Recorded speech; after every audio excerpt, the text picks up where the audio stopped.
aqui no livro de Atos, e Atos é uma segunda parte do primeiro volume que Lucas se propõe a escrever o Evangelho de Jesus. Em Lucas, o evangelista, ele apresenta a história de Jesus, mas continua falando da grandeza do Evangelho quando ele escreve a Teófilo ainda no livro de Atos. E nesse livro ele passa a fazer os relatos da fé cristã e prossegue falando dos fatos que a igreja, ao caminhar dos tempos, ela foi vivendo. Atos é um manual de crescimento saudável para a igreja. Olhamos para esse texto e vemos que em Atos, apesar das perseguições, apesar das crises que eles viveram, tanto sendo confrontados, quanto as limitações humanas que havia ali, né? O livro nos mostra que a oração e a palavra foram vetores do crescimento da igreja. Oração e palavra foram a base do desenvolvimento da igreja, e que a obra do Espírito Santo, ela foi edificada, e a igreja de Cristo avançou, porque o reino de Deus triunfa sobre o reino das trevas. Olhamos para esse texto e na narrativa de Atos, nós vemos que havia algumas tentativas, setas, circunstâncias que queriam impedir o crescimento da igreja. Às vezes, de fora para dentro, se apresentando como perseguição. Às vezes de dentro da igreja para fora, se mostrando em atos de corrupção, como vemos Ananias e Safira. Mas no capítulo de número 6, nós vemos uma tentativa de mudança de foco. Quando nós olhamos e vemos que os apóstolos, eles estavam correndo de um lado para o outro na obra assistencial. Eles estavam ficando nesse corre-corre, a desejar em suas ações, em seus atos. Logo no início do capítulo de número 6, nós já vemos isso acontecendo.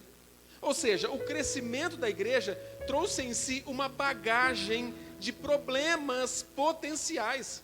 Porque o crescimento é assim. Uma empresa que tem 2 funcionários, ela recebe uma liderança com mais praticidade. Olha, faz isso, faz aquilo, e vai caminhando. Se chegarem 20 pessoas para trabalhar naquele ambiente, já tem que mudar a estratégia, tem que fazer departamentos para atendimento, mudar a estratégia do trabalho, e tudo isso envolve uma gerência, envolve uma administração. E os discípulos estavam nessa circunstância, com o crescimento da igreja.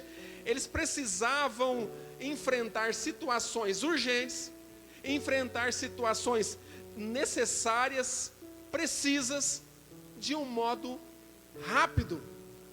Veja que o texto nos fala no capítulo de número 6, quando inicia, dizendo assim: olha, naqueles dias, crescendo o número de discípulos, houve uma murmuração dos gregos. Eu não vou entrar nesse mérito, porque existiam viúvas, e viúvas de judeus de partes distintas, de origens distintas.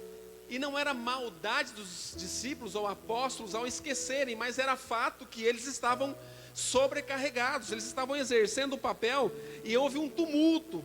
E esse tumulto causou, ou estava querendo causar, problemas na comunhão da comunidade cristã. Estava pondo em risco a comunhão, pois muitos dos discípulos estavam murmurando. A comunhão que tinha sido inicialmente atacada pela hipocrisia de Ananias e Safira, estava novamente sofrendo ou fazendo ameaças. E quando nós olhamos agora, essa murmuração estava sendo fomentada pelo trabalho desempenhado pelos apóstolos. E a queixa, a reclamação, ela recaía exatamente no trabalho dos apóstolos encarregados da distribuição. Então olhamos esse cenário e vemos que uma medida imediata, necessária, precisava ser tomada. Queridos, diante das crises, dos problemas, das adversidades, é necessário tomar medidas urgentes e precisas.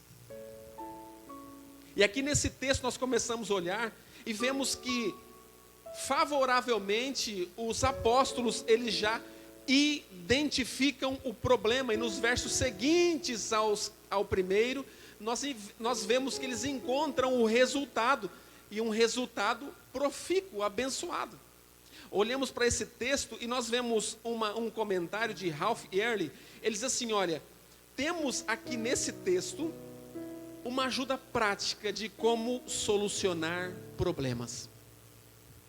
Queridos, olhe para mim.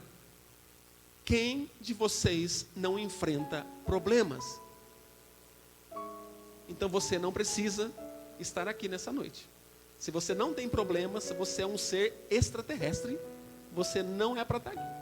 Acho que todos nós enfrentamos problemas, adversidades, crises. Crise nada mais é do que uma necessária decisão precisa ser tomada diante de duas circunstâncias. Ou você deixa como está, para ver como fica, ou você põe a decisão certa. Crise representa perigo e oportunidade. Por isso que diante de crises, muita gente cresce. Porque crise representa perigo e oportunidade. E nós esquecemos de que Deus está presente conosco, mesmo no momento de crise. Mas nós temos 3 pontos para pensar nesta noite. Primeiro é reconhecer o problema. Diga comigo, reconhecer o problema. Não escutei ninguém falar, só escutei eu. Vamos lá, 1, 2, 3. A primeira coisa que devemos fazer é reconhecer o problema. Vamos ler juntos o verso 1 e parte B do verso 2 do capítulo 6. Diz assim: ora, naqueles dias, crescendo o número dos discípulos, houve uma murmuração dos gregos contra os hebreus, porque as suas viúvas eram desprezadas no ministério cotidiano. Parte A, do verso 2. E os 12 convocando a multidão dos discípulos, ou seja, eles identificaram o problema. Onde estava o problema? Qual era o cerne do problema? Nós precisamos, diante das adversidades, identificar qual é o problema. E aí nós vamos. Os apóstolos, eles não estavam fazendo nada errado. Os apóstolos, eles estavam servindo à mesa das viúvas. Mas diante do contingente de pessoas e do número de pessoas que ali estavam, eles estavam com dificuldade, eles não estavam fazendo nada errado. Eles estavam fazendo exatamente aquilo que lhes competia fazer. Volta comigo no capítulo 4, verso 35 e verso 37, para você ver o que está escrito. Capítulo 4, verso 35, está dito assim: e repartia-se a cada um segundo a necessidade que cada um tinha. Verso 37. Possuindo uma herdade, vendeu-a e trouxe o preço e o depositou aos pés dos apóstolos. Ou seja, quem era encarregado de fazer a distribuição? Repita comigo, os apóstolos. Eles tinham essa missão. Eles estavam cumprindo a missão. Estavam cumprindo sua missão. O problema não era a ausência de ação. O problema é que a ação deles estava de forma equivocada. Eles não iam dar conta. Era muita gente. Então, eles não estavam fazendo algo negativo. Na verdade, eles estavam tentando ajudar alguém. Eles estavam trabalhando. O problema é que esses discípulos, ao tentarem fazer isso, eles estavam tumultuando o processo. Eles estavam diante do contingente. Eles estavam perdidos. Muita gente. Por onde eu começo? Não atendi fulano, não atendi ciclano, não dá conta. A multidão se avolumava na igreja. E o equívoco deles não estava em fazer, mas no modo pelo qual eles estavam fazendo. Muitas vezes nós não estamos errando na nossa ação de fazer, nós estamos errando no modo pelo qual nós estamos desempenhando a tarefa que está em nossa mão. Olhamos para esse texto, não estava errado o que eles estavam fazendo. O que estava errado era a forma. Para atender um grupo, eles esqueceram outro grupo. Você não está errando no que está fazendo. Você está errando na forma em que você está fazendo. Pense comigo. Vamos pegar um caso prático.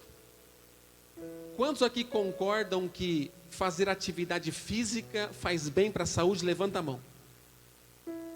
Quase todo mundo. Só quem não me escutou que não levantou a mão.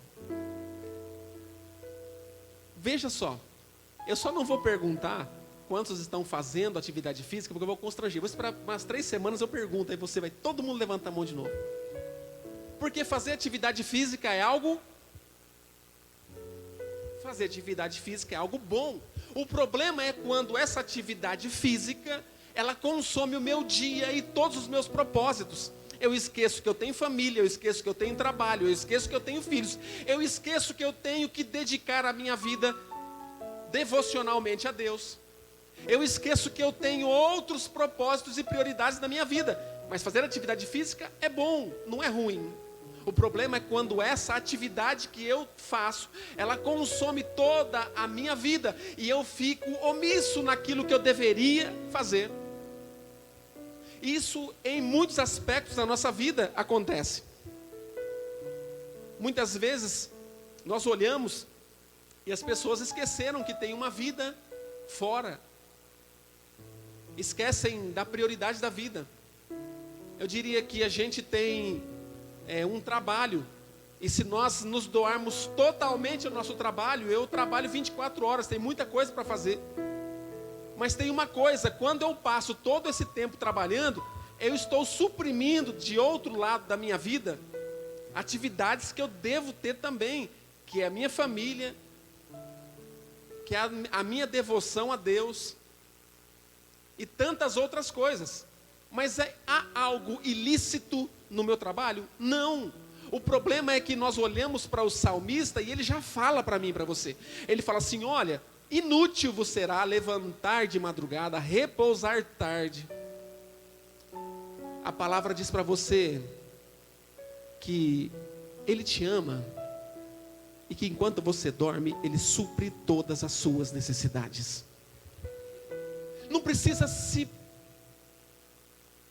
extrapolar, passar do limite, mas tudo que vier às suas mãos para fazer, faça com todas as suas forças.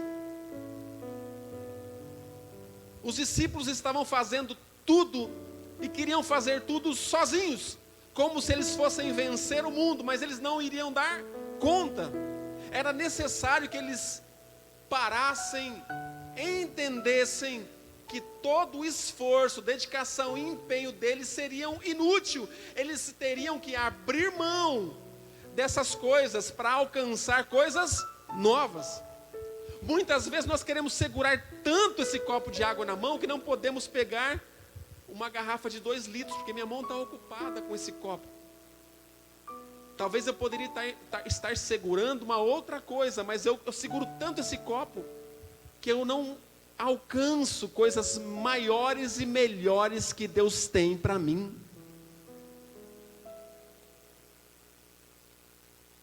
Deus tem coisas maiores e melhores. E às vezes nós seguramos tanto, tratamos com tanta devoção, algo que Deus está falando assim, abre mão disso, porque você tem que dar prioridade em outro ambiente na sua vida. Os discípulos estavam assim, cuidando das mesas das viúvas, e estavam deixando de priorizar aquilo pelo qual eles efetivamente foram chamados, que era se dedicar ao ministério da oração e da palavra. Eu vi um fato há muito tempo atrás, e esse irmão já dorme com o Senhor. Ele era um obreiro, sentava no púlpito da igreja. Ele, ao invés de deixar o diácono distribuir água para os irmãos, ele achava que a ação dele era uma ação humilde. Ele mesmo, segundo do pastor na época, ele pegava a garrafa d'água e saía dando água para todo mundo no púlpito. Ele deixava de autorizar um diácono a trabalhar e prestar um serviço ao Senhor. Ele deixava de focar naquilo pelo qual ele foi chamado, para exercer uma atividade que ele não foi chamado. E todas as vezes que a gente está fora do nosso papel, nós chocamos. Nós precisamos assumir o papel pelo qual Deus nos chamou, cada um para fazer. Deus chamou cada um para exercer um papel específico e exclusivo. Seja ele no campo espiritual, seja ele no campo material, seja ele dentro do seu lar. Não é o filho que dita a regra em casa, são os pais que ditam a regra. Não é o funcionário que determina como vão ser empregadas as finanças da sua empresa, mas é aquele que tem o poder de administrar. Não sou eu que digo para o Espírito Santo que ele deve fazer, eu devo me submeter à vontade dele, para que ele possa operar em nós. Não sou eu que digo ao Senhor o que eu quero, mas eu apresento ao Senhor os anseios do meu coração e falo: Senhor, sou eu que gravito ao entorno do Senhor e não o contrário. Sou eu que estou ao entorno da sua presença, sou eu que estou buscando te adorar e não o contrário. Somos nós que viemos aqui para adorar nesta noite, somos nós que viemos para render ao Senhor a nossa adoração nesta noite, somos nós que aqui estamos nesta noite para render ao Senhor a nossa adoração.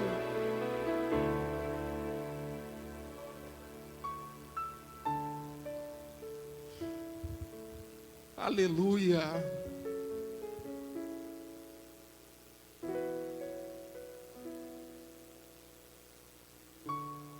Aleluia.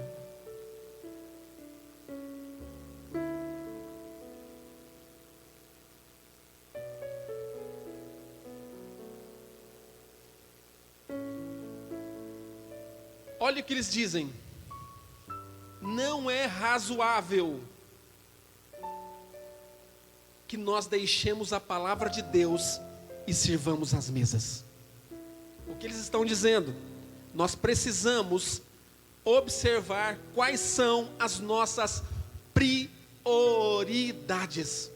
Nós precisamos olhar e entender quais são as nossas prioridades.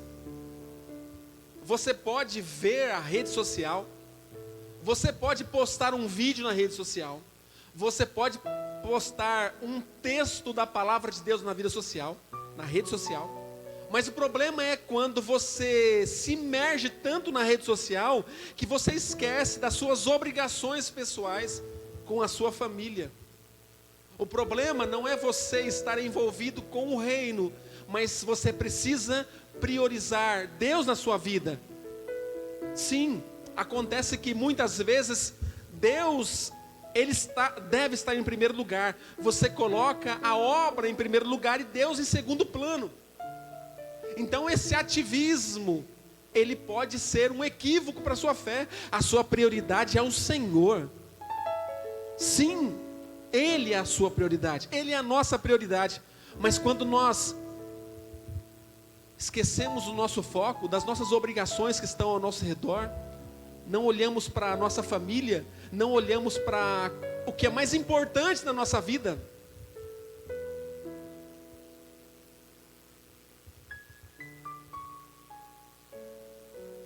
Tem aquela frase tão conhecida, né? Vão-se os anéis, mas fiquem-se os dedos. Nós queremos segurar tanto o anel que vai o dedo e o anel e tudo. A nossa prioridade precisa ser o Senhor. Depois, você precisa estar bem com Deus. Você precisa estar bem com a sua família. Deus não uniu uma família para ficarem espalhados dentro de um lar. Deus uniu a família para viver em comunhão. Nós, como igreja, nós precisamos viver em comunhão. Se você chegar e priorizar mais as tarefas do que a devoção ao Senhor, você está fazendo como Marta. E Jesus chama a nossa atenção, fala assim: olha, olhe para Maria. Maria escolheu a melhor parte. Sentar aos pés de Jesus. Ver que a nossa prioridade é o Senhor Jesus. Jesus não quer que nós estejamos tão ativos em atividades, tão ativamente exercendo atividades, que esqueçamos dos propósitos, entristeçamos as pessoas que estão ao nosso redor. Esse é o papel do Maquiavel. Os fins justificam os meios. Aqui não. Os fins, eles glorificam os meios. Porque nós vamos e as nossas obras vão ficar para glorificar o Senhor que fez os céus e a terra. Às vezes nós estamos fazendo a coisa certa. Nós estamos empenhados na coisa certa. Os discípulos não estavam fazendo nada errado. O problema é que os discípulos estavam fazendo de forma errada. Eles estavam abandonando a palavra e o ministério da palavra para estarem servindo à mesa. Qual é a sua prioridade? Qual tem sido a sua prioridade?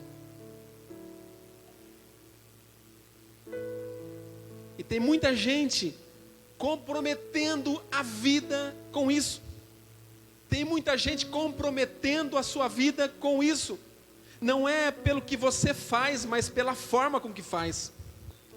Tem gente que fala a verdade, diz assim: eu falo a verdade, doa onde doer. Você faz a coisa certa, mas de forma errada.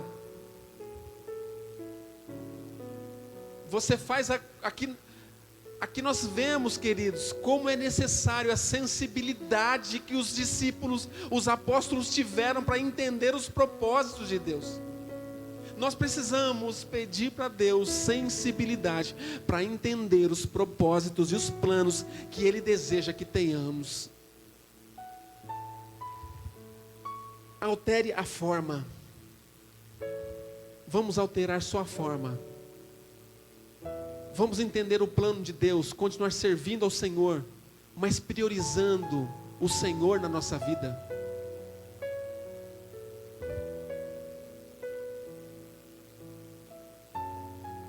Aleluia, bendito seja o Senhor.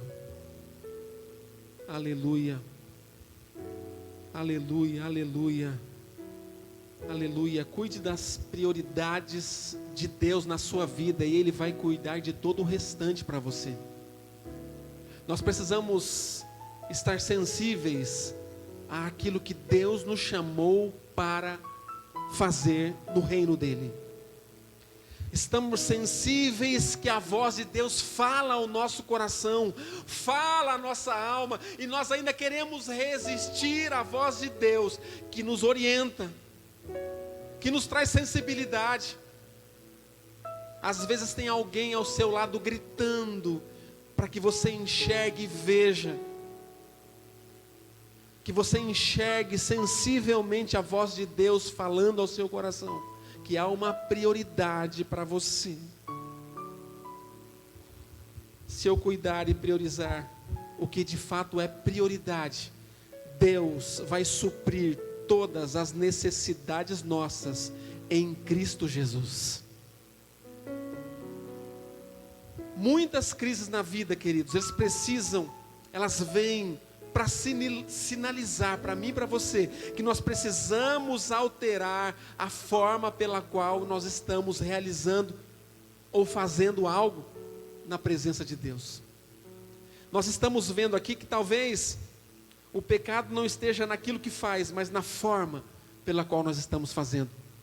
Limpar a casa não é pecado, mas você limpar a casa e ofender as pessoas que estão ali se torna o erro, o equívoco. O equívoco não está em você se dedicar no reino. na obra de Deus. O equívoco está em você esquecer a sua família e entregar tudo, abandonar o seu lar e estar sendo tão ativo que você esquece que você tem esposa e filhos, que você tem alguém que precisa da sua atenção. O problema é quando você esquece que você precisa apoiar a sua família, estar junto com ela, e você abandona, embirra e não faz. Que você acha que você é a prioridade, mas a prioridade é aquilo que o Senhor Jesus já colocou na sua mão para fazer. É a sua família que você precisa liderar, é o seu lar que você precisa cuidar, é o amor aos seus filhos que você precisa transmitir, é o cuidado necessário que você precisa dar ao seu marido, à sua esposa, é o empenho que você precisa dar lá no seu trabalho para que tudo corra bem e você não reclame que as coisas vão mal. Talvez é a forma que você precisa alterar. Trabalhe, faça tudo como se você estivesse fazendo para o Senhor, pois a Ele a glória. Você é um representante do reino. Altere a forma. Em segundo lugar, nós vemos que é preciso, como os discípulos, os apóstolos apontaram no verso de número 2, é preciso dar prioridade. E há um perigo quando nós estamos desempenhando nosso trabalho no reino de Deus, na nossa vida. Há um perigo da distração. Há um perigo quando nós olhamos e nos distraímos. Os discípulos estavam fazendo a obra, eles estavam trabalhando as mesas, eles não podiam se distrair com o cuidado da palavra de Deus, eles não podiam se distrair com o cuidado da oração, com o cuidado no reino de Deus, com o cuidado na obra que eles receberam com prioridade para desempenhar no reino. Eles precisavam ter prioridade naquilo que eles estavam fazendo. Eles precisavam dar prioridade naquilo que eles estavam desempenhando. O texto fala que eles serviam à mesa. E nós vemos aqui que o servir à mesa significava garantir que as necessidades das viúvas seriam atendidas. Significa que eles precisavam se ocupar de questões financeiras e administrativas, e não foi para isso que eles foram chamados. Às vezes nós nos envolvemos com coisas que nós não fomos chamados. Já passou por experiência assim? Alguém chega no seu trabalho e fala assim: sabe, eu tenho que tirar o meu passaporte, e como eu faço? É simplesmente você dizer assim: procure o órgão próprio para isso. Não, você vai parar o que você está fazendo, vai entrar na internet, vai abrir uma página, imprimir todos os requisitos do passaporte, pegar o endereço e o telefone, entregar para a pessoa. Foram 25 minutos do seu dia. Aí você chega no final do dia e fala assim: meu trabalho não rendeu, eu não consegui terminar tudo que eu tinha para fazer. Mas é lógico, você não deu prioridade naquilo que você deveria fazer. Nós precisamos entender que na vida espiritual nós também precisamos dar prioridades, não nos distrair, porque se nós nos distrairmos facilmente nós perdemos o foco, e quando nós perdemos o foco nós caímos na armadilha que o inimigo quer, que nós venhamos perder o foco, sair da postura que nós fomos colocados. Quando a Bíblia nos chama de soldados, ela espera que nós estejamos prontos, vigilantes, alertas, atentos, vivos e não mortos. Distrair é o mesmo que perder o foco, sair do nosso dever de desempenho no reino de Deus. O soldado que se alista para a guerra, ele precisa estar atento, pois ele não está em um parque de diversão, ele está num campo de guerra. Nós somos soldados e precisamos estar alertas com isso. Não podemos nos distrair com outras atividades a não ser aquelas que o Senhor lançou na nossa mão, porque se nós errarmos, nós vamos errar por uma geração.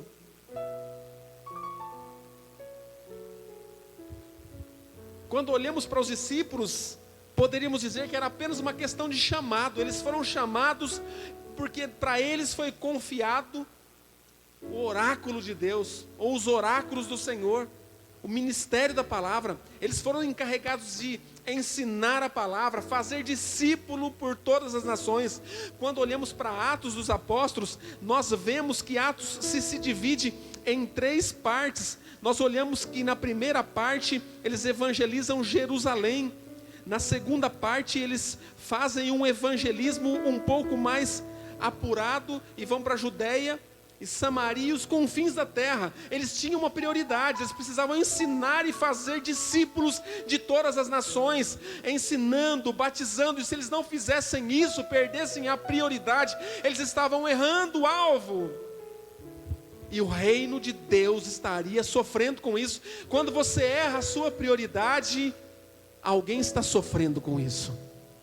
Quando você erra nas suas obrigações, alguém vai estar sofrendo com isso. Quando você erra nos seus deveres, alguém vai estar sofrendo com isso.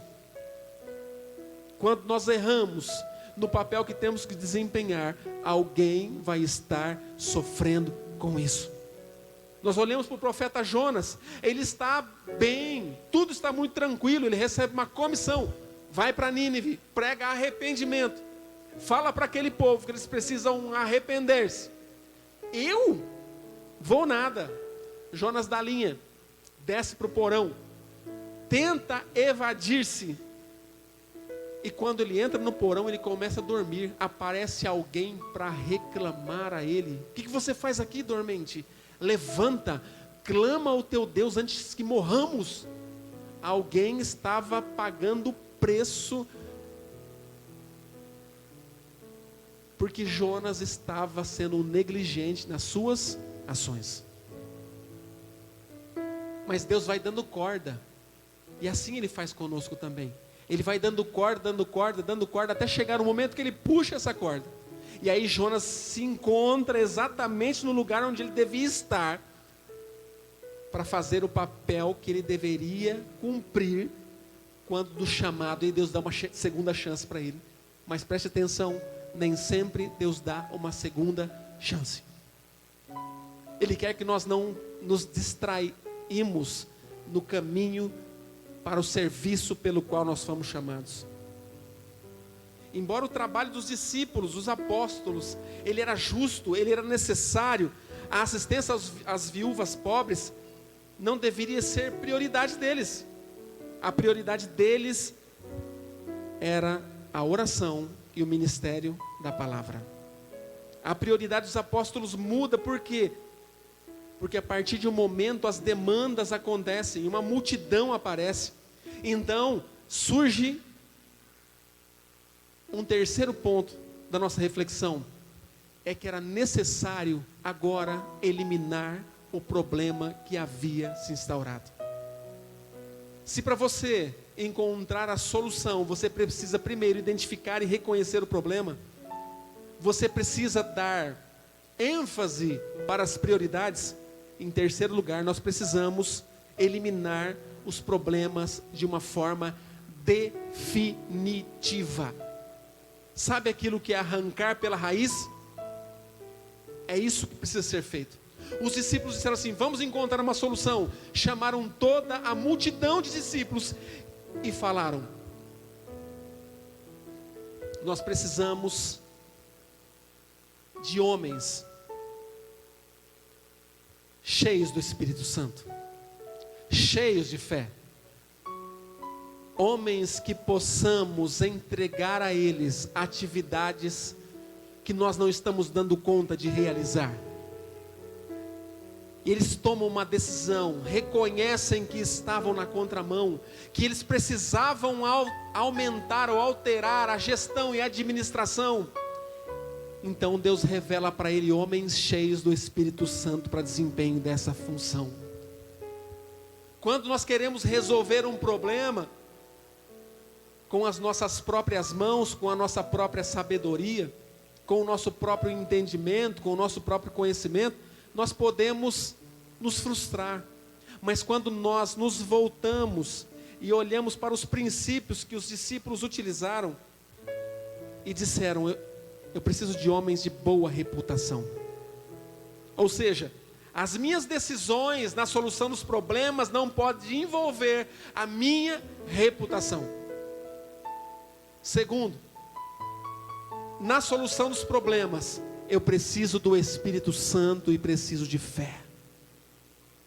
Para solucionar o problema, eles precisaram desses requisitos.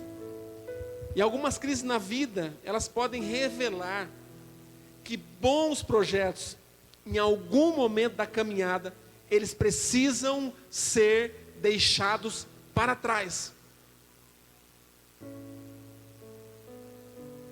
Um dia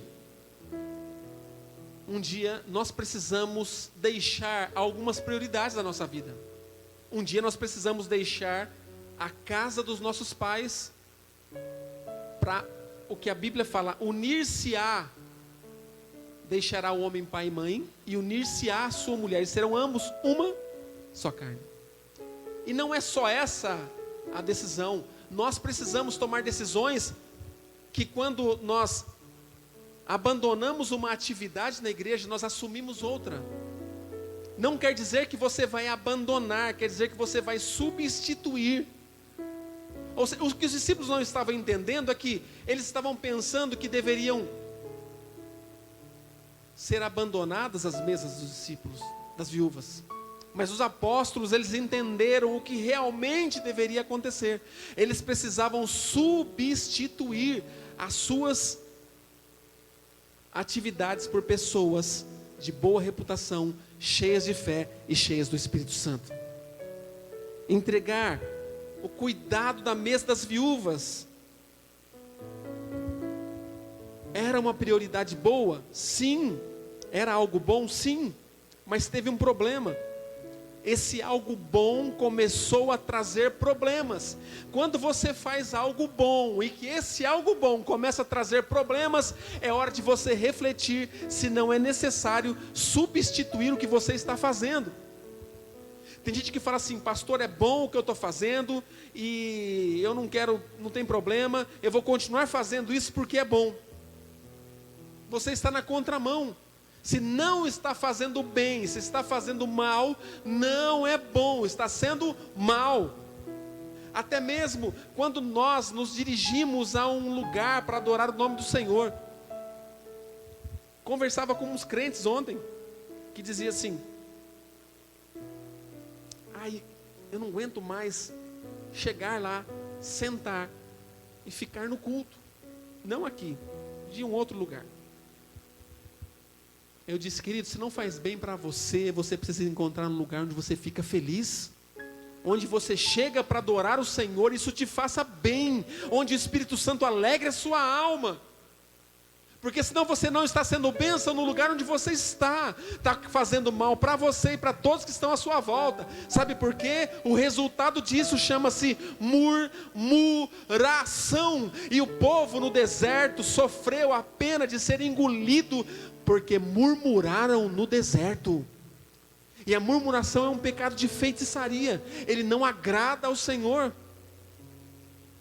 Nós precisamos vir à casa de Deus e adorar ao Senhor. O nosso propósito é olhar para Jesus, o autor e consumador da nossa fé. É a Ele que devem ser rendida toda a nossa adoração. É ao Senhor que devem ser dado glória. É ao Senhor que deve ser dado louvor. É ao Senhor que deve ser dada a adoração. É ao Senhor que deve ser manifesta a glória que é devida ao seu nome. Aleluia, aleluia. A grande sacada dos discípulos foi que eles perceberam que eles estavam errando na prioridade do seu trabalho e precisavam mudar isso aí.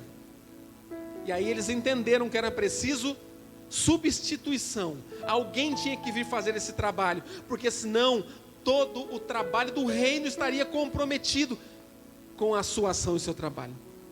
No momento que os discípulos descobriram que o que eles estavam fazendo não era bom, eles não abandonaram, mas eles decidiram fazer uma substituição de quem estava fazendo. E então eles caminham para eliminar definitivamente esses problemas. E disse: vamos substituir aqueles que cuidam das mesas. Nós vamos substituir e nós vamos encontrar homens de boa reputação, homens cheios do Espírito, homens cheios de fé. Deus não quer que você deixe algo perecer. Deus não quer que nós deixemos nada perecer. Deus não quer que você abandone. Eu me lembro que eu estava em Álvares Machado, eu tocava na igreja lá. E aí um dia o pastor João Carlos chegou para mim lá no cartório e falou assim: eu quero que você venha congregar na sede. Eu falei: pastor, mas tem pouca gente lá para ajudar, preciso continuar ajudando a igreja. Ele falou assim: não, faz discípulos lá, faça discípulos lá. Essa foi a fala dele. Às vezes nós precisamos fazer discípulos, precisamos encontrar pessoas e delegar funções. Deus quer de nós uma ação de maior eficácia no reino. Ele quer que você se empenhe naquilo que Ele entregou nas suas mãos, não que você seja leviano e leve isso de uma forma displicente, uma forma desleixada, uma forma em que você não glorifica o nome dEle. Ele quer que você esteja fazendo escolhas corretas. Ele quer que você encontre a prioridade. E aí, quando os discípulos eles entendem isso, quando eles olham para esse fator, e no verso de número 6 nós encontramos: e apresentaram ante os apóstolos, e eles orando lhes impuseram as mãos. Verso 7 diz assim: e crescia a palavra de Deus. Muitas vezes nós achamos que só nós, quando estamos fazendo, as coisas vão dar certo. Não, eu não deixo os meus filhos lavarem as louças, porque eles não vão lavar bem como eu lavo. Não vai aprender esses meninos a trabalhar nunca.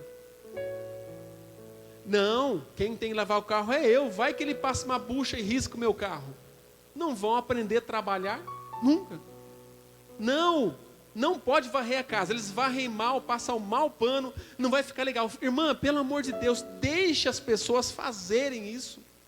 Deixe seus filhos fazerem. Deixe que as pessoas que queiram façam. Sabe por quê? Porque senão você vai morrer fazendo isso. Deus quer que você faça coisas maiores. Ele quer que você tenha prioridade no reino de Deus. Ele quer que você enxergue os planos dele em todas as coisas. É necessário que você entenda os propósitos de Deus e desapegue de coisas menores. Pare de ficar apegado com coisas tão pequenas. Isso aqui é meu, esse problema é só meu, só eu que cuido dele. Você esquece de cuidar de coisa maior, que é do seu relacionamento com a sua família. Apegado tanto com essas coisas menores da vida, você esquece de dar prioridade naquilo que Deus espera que você venha focar. Às vezes nós somos estudantes, estamos indo para a aula, mas voltamos colocando um caderno debaixo do braço, deixamos em cima da mesa, não fazemos uma leitura, mas queremos tirar nota 10 na prova. Você precisa ter prioridade. Se você não tiver prioridade, as coisas não vão acontecer. Deus quer que você tenha prioridade quando o assunto é: eu e minha casa serviremos ao Senhor. Se alguma coisa está te tirando da presença de Deus, não é de Deus. Repreenda em nome de Jesus. Se tem alguma coisa que tira o foco, que te afasta de Deus, identifique esse problema e se afaste disso, porque isso vai te levar à ruína. A partir do momento que nós olhamos e deixamos aquilo que não abençoa, aquilo que é embaraço, aquilo que não vai resolver, aquilo que alguém pode fazer, e focamos na prioridade daquilo que Deus quer que nós venhamos fazer, as coisas vão crescer, vão fluir, e a nossa vida será abençoada. Olhamos para Atos e nós encontramos a igreja crescendo. Em Atos 1,15 eram 120 pessoas, já em Atos 2,41 eram quase 3.000 pessoas. Em Atos 4,4 eram quase 5.000 pessoas. Em Atos 5,14, e crescia mais e mais a multidão dos crentes. Em Atos 6,1 diz assim: multiplica-se o número dos discípulos. Em Atos 6,7, crescia a palavra de Deus, e em Jerusalém se multiplicava o número dos discípulos. Também muitíssimos sacerdotes obedeciam à fé. Quando nós encontramos a prioridade, o crescimento acontece, a bênção de Deus sobrevém à nossa vida. Quando nós encontramos a prioridade, os céus se alegram. Você não faz nada para o irmão da direita e nem para o irmão da esquerda, nada para o pastor, nada para o líder, você faz para o Senhor, que é o dono da obra. Então faça bem feito. Nós fazemos para o Senhor, adoramos o Senhor, prestamos serviços ao Senhor, estamos arregimentados no exército do Senhor. Deus tem crescimento na sua vida nessa noite. As crises, os problemas, as adversidades, elas podem querer te frustrar, mas é preciso ter prioridade. É preciso que nós venhamos alterar a forma. Entenda, se o que você está fazendo não está progredindo na presença de Deus, altere a forma. Se o que você está fazendo rotineiramente é como malhar em ferro frio, altere a forma para que Deus dê o crescimento. Os discípulos estavam todos reunidos e decidiram que precisaria eleger homens de boa reputação, cheios de fé, cheios do Espírito Santo. E o resultado foi crescimento. Que nesses pontos nós sejamos inseridos, que nós tenhamos em Cristo boa reputação, sejamos cheios de fé e cheios do Espírito Santo, para que tudo quanto nós formos fazer seja abençoado e que tenha crescimento. Vamos colocar em pés.